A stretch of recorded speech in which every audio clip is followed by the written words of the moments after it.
Donc, le département est découpé en 65 îlots, donc répartis sur l'ensemble du massif forestier. Rassemblés autour de la vigie, des sapeurs-pompiers du service départemental d'incendie et de secours des Bouches-du-Rhône, des marins-pompiers de Marseille, des membres des comités communaux feux de forêt, des agents de l'Office national des forêts comme des gendarmes et des policiers, prouvant que la lutte contre les incendies est un travail collectif de tous ces services, même si le plus important c'est la prévention, bien sûr, puisqu'on le sait, 9 incendies sur 10 ont une origine humaine. Et il faut donc à la fois veiller à ce que nos concitoyens soient bien sûr précautionneux dans leurs usages quotidiens, dans leur appréhension du territoire. C'est pour cela qu'il y a bien sûr des actions de formation qui sont conduites. Ce sont des actions en matière d'obligation légale de débroussaillement auxquelles il faut veiller dans les communes, au plus près du terrain.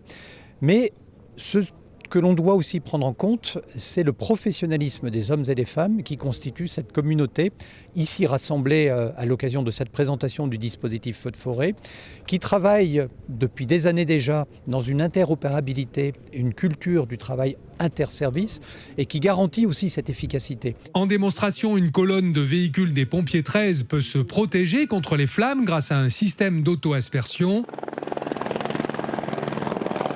L'intervention d'un hélicoptère bombardier d'eau prouve la précision de son largage d'une capacité allant jusqu'à 4000 litres.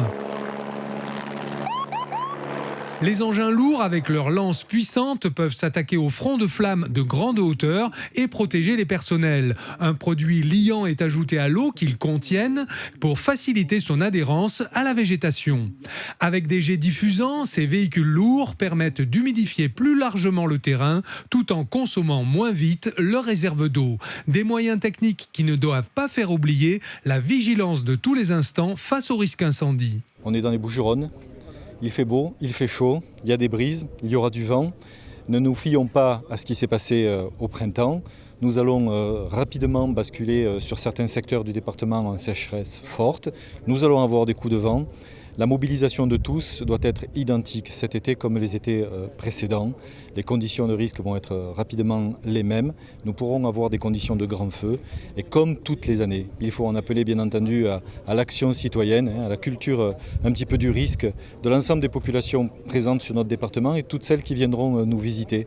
Vigilance, ce n'est pas parce qu'il y a un peu plus au printemps que notre été n'est pas à risque. Il faut que tout le monde pense chaque fois que l'on va vouloir jeter son mégot sur l'autoroute A7 au travers de sa fenêtre, que ce mégot peut être une arme de destruction massive et malheureusement pas que de la végétation, mais aussi des personnes et des biens.